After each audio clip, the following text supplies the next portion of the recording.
Hello everyone, my name is Tanvi Goyal and my channel's name is Neat with Tanvi and I'm a second prof MBBS student at a government medical college। तो आज के video के अंदर ना basically हम बात करने वाले हैं ऐसी 5 चीज़ों के बारे में जो कि तुम्हें अवॉइड करनी चाहिए एज अ नीट एस्पिरेंट, जिससे कि तुम्हारे नीट में सिलेक्शन होने के चांसेस जो हैं वो इंक्रीज हो जाते हैं एंड फाइनली तुम एक MBBS स्टूडेंट बन पाते हो। तो यार देखो, तुम कितनी जल्दी इन चीज़ों को एनालाइज कर लेते हो उसी पे ही डिपेंड करता है तुम्हारा सिलेक्शन होना। तुम्हें तुम लोगों ने भी तो कभी ना कभी इस चीज़ को सोचा होगा ना कि यार जब एग्जाम जो है वो 25 लाख 30 लाख बच्चे दे रहे हैं तो सिलेक्शन सिर्फ इतने कम 1% बच्चों का क्यों हो रहा है। क्यों? क्योंकि उन्होंने इन चीज़ों को एनालाइज कर लिया है एंड सिर्फ एनालाइज नहीं करा है बल्कि अपनी लाइफ के अंदर अप्लाई भी कर लिया है। तो यार देखो, कुछ ना ऐसी कॉमन मिस्टेक्स होती हैं जो हम करते रहते हैं ना तो हमें खुद को रियलाइज होता है ना तो कोई और होता है हमारी गलतियां रेक्टिफाई कराने के लिए। क्योंकि यार अगर तुम कोचिंग भी जाते हो ना तो वहाँ पे एक टीचर जो है उसे इतने सारे बच्चों को देखना होता है, ठीक है। एंड कुछ टीचर्स तो ऐसे होते हैं जो कि सिर्फ अपनी सैलरी लेने के लिए पढ़ाते हैं। तो आफ्टर ऑल देखो, जैसे कि अगर तो तुम स्कूल जा रहे होते हो, ठीक है, तो तुम अपनी ट्यूशंस लगवाते हो, क्यों? ताकि तुम्हें स्कूल में हेल्प मिल सके। सिमिलरली अगर तुम नीट या अपने किसी भी कॉम्पिटिटिव एग्जाम की तैयारी कर रहे हो तो तुम कोचिंग लगवाते हो ताकि तुम्हें अपने कॉम्पिटिटिव एग्जाम को क्रैक करने में हेल्प मिल सके। बट ये चीज़ तुम कर रहे हो सिर्फ हेल्प के लिए। इसके साथ साथ क्या होना ज़रूरी है? तुम्हारा अपना एक खुद का प्लान एंड तुम्हारा सेल्फ स्टडी करना। तो पहली कॉमन मिस्टेक जो तुम में से बहुत लोग करते होगे वो ये है कि तुम लोग कोचिंग जाते होगे, ठीक है, फिर कोचिंग्स ही आजकल तो 5-6 घंटे की होने लगी है या इवन मोर। तो तुम्हें लगता होगा कि यार मैंने कोचिंग में इतना सारा पढ़ लिया है, मैं इतना थक भी गया हूँ। तो उसके बाद बच्चे जो करते होंगे वो ये करते होंगे कि यार कोचिंग का होमवर्क वगैरह कर लिया एंड कोचिंग में आए दिन तो टेस्ट होते रहते हैं, तो उनकी तैयारी कर ली बट उनकी अपनी सेल्फ स्टडी, उनके अपने खुद के गोल्स अचीव तो हो ही नहीं पाए हैं। ठीक है, देखो तुम सिर्फ कोचिंग के बेसिस पे नहीं चल सकते।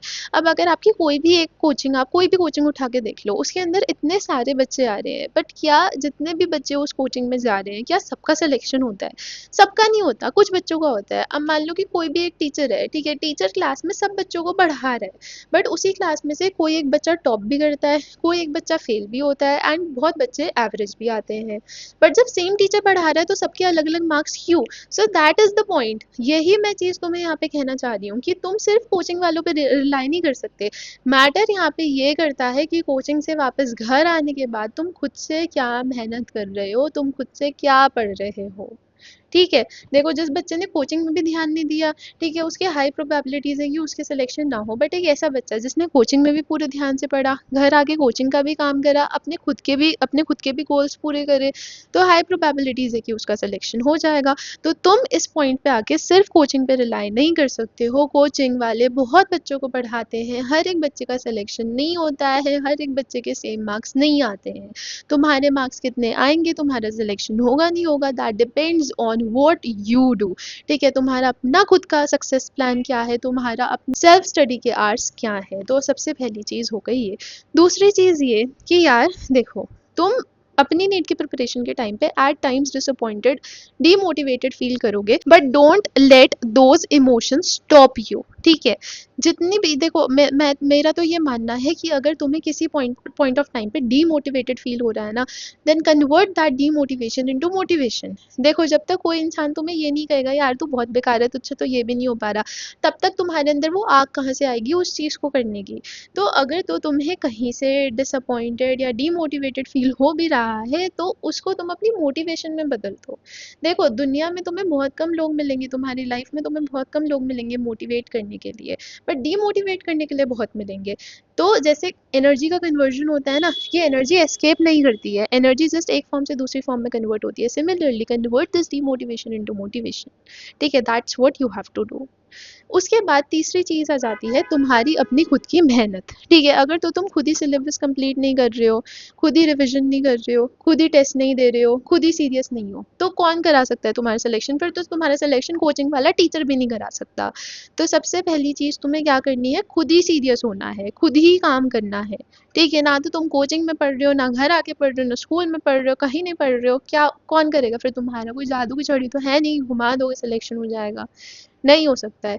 तो तीसरी चीज़ तुम्हें क्या करनी है, खुद से मेहनत करनी है, अपना एक प्लान बनाना है कि तुम किस टाइम तक कैसे कैसे सिलेबस कंप्लीट करोगे, कैसे अपने नोट्स बनाओगे, कैसे रिविजन करोगे। Then fourth and very important thing is notes बनाना ज़रूरी है। ठीक है, देखो मैं तो तुम लोगों को ये चीज़ कहूँगी कि अपने खुद के नोट्स बनाओ। ठीक है, कोचिंग में तुम जा रहे हो, वो तुम्हें स्कूल की तरह नोटबुक बनवाएंगे, रजिस्टर बनवाएंगे जिसके अंदर तुम अपने नोट्स बनाओगे, लिखोगे।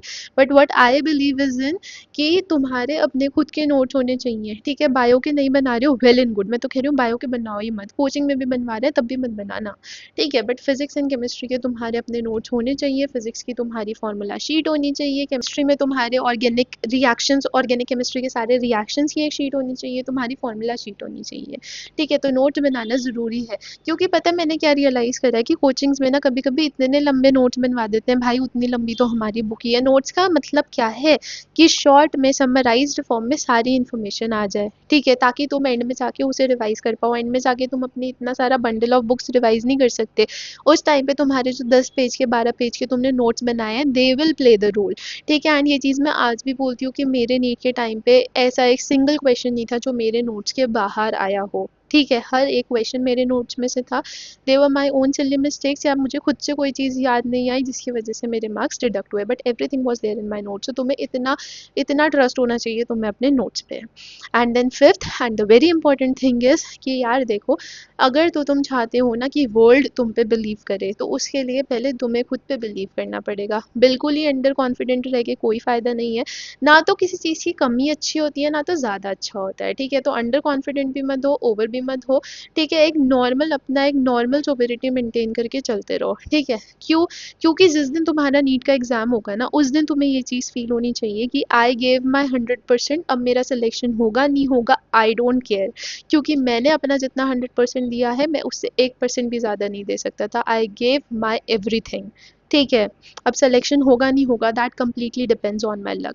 क्योंकि सिर्फ एक इंसान की मेहनत नहीं होती है, बट साइमल्टेनियसली उसका लक भी मेजर रोल प्ले करता है। आपने पूरी मेहनत करी है, बट कोई चीज़ आपकी डेस्टिनी में ही नहीं है, तो कहाँ से मिलेगी? नहीं मिल सकती। एक तुम्हारे माइंड में सेल्फ सेटिस्फैक्शन होना चाहिए कि I gave my all, I did my 100%, मैं और नहीं कर सकता था। So that's it for this video. ठीक है, एंड ये 5 चीज़ें which I would like you all to avoid. And अगर तुम्हारे इन चीज़ों से रिलेटेड कोई भी डाउट्स है, then you can comment that. Video को लाइक कर दो, चैनल को सब्सक्राइब कर दो for more such informative videos जो तुम लोग करते नहीं हो। ठीक है, ताकि भाई I like if you will subscribe the channel, then I will also feel कि हाँ यार, I am helping you guys. ठीक है, then only I will feel the motivation. And do share this video with your friends who are going to give NEET in coming year.